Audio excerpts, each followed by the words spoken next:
ମୁଖ୍ୟମନ୍ତ୍ରୀ ନବୀନ ପଟ୍ଟନାୟକ ଆରମ୍ଭ କଲେ ଅମ୍ଳାନ ଅଭିଯାନ। ଏହି ଅମ୍ଳାନ ଅଭିଯାନ କ'ଣ ଏହା ବିଷୟରେ ସମ୍ପୂର୍ଣ୍ଣ ଡିଟେଲ୍ସରେ ଜାଣିବା ପାଇଁ ଭିଡ଼ିଓକୁ ଆଗକୁ ଦେଖନ୍ତୁ। ଏହା ସହିତ ଏହି ଅମ୍ଳାନ ଅଭିଯାନ ବିଷୟରେ ଡିଟେଲ୍ସରେ ସବୁକିଛି ଜାଣନ୍ତୁ।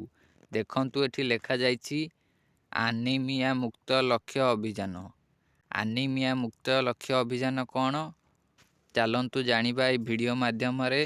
ଏହା ପୂର୍ବରୁ ଆପଣମାନେ ଚ୍ୟାନେଲକୁ ସବସ୍କ୍ରାଇବ୍ ମଧ୍ୟ କରନ୍ତୁ। ଯଦି ଆପଣମାନଙ୍କୁ ଭିଡ଼ିଓଟି ଭଲ ଲାଗେ ଭିଡ଼ିଓକୁ ଗୋଟେ ଲାଇକ୍ ମଧ୍ୟ କରନ୍ତୁ।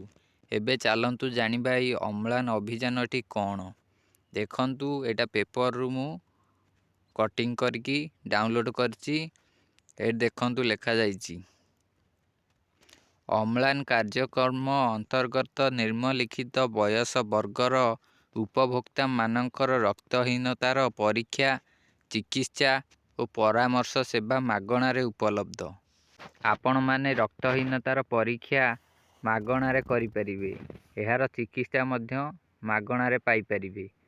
6ରୁ 59 ମାସର ପିଲାମାନଙ୍କର ଅଙ୍ଗନବାଡ଼ି କେନ୍ଦ୍ରରେ ଓ 5ରୁ 9 ବର୍ଷର ପିଲାମାନଙ୍କର ପ୍ରାଥମିକ ବିଦ୍ୟାଳୟରେ, ସରକାରୀ ପ୍ରାଥମିକ ବିଦ୍ୟାଳୟରେ ଓ 10ରୁ 19 ବର୍ଷର ପିଲାମାନଙ୍କର ସରକାରୀ ଉଚ୍ଚ ବିଦ୍ୟାଳୟରେ। ପ୍ରଜନନକ୍ଷମ ମହିଳା 20ରୁ 24 ବର୍ଷ, ଗର୍ଭବତୀ ମହିଳା ଓ ପ୍ରସୂତି ମହିଳାଙ୍କର ମମତା ଦିବସରେ, ମହିଳାମାନଙ୍କର ମମତା ଦିବସରେ ଗ୍ରାମ ଓ ସହରାଞ୍ଚଳ ଦୁଇଟି ଯାକରେ ରକ୍ତହୀନତା ଯୋଗୁଁ ଶାରୀରିକ, ମାନସିକ ଓ ବୌଦ୍ଧିକ ବିକାଶରେ ବାଧା, ଧସ୍କାପଣ, ରୋଗ ପ୍ରତିରୋଧକ ଶକ୍ତି ହ୍ରାସ ଓ ଗର୍ଭ ସମୟରେ ବିଭିନ୍ନ ପ୍ରକାର ଜଟିଳତା ଦେଖା ଦେଇଥାଏ।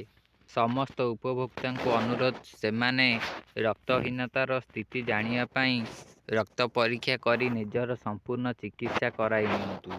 ମୁଖ୍ୟମନ୍ତ୍ରୀ ସମସ୍ତଙ୍କ ପାଇଁ ଚିକିତ୍ସା ରକ୍ତହୀନତା ଚିକିତ୍ସା ମାଗଣାରେ କରାଉଛନ୍ତି।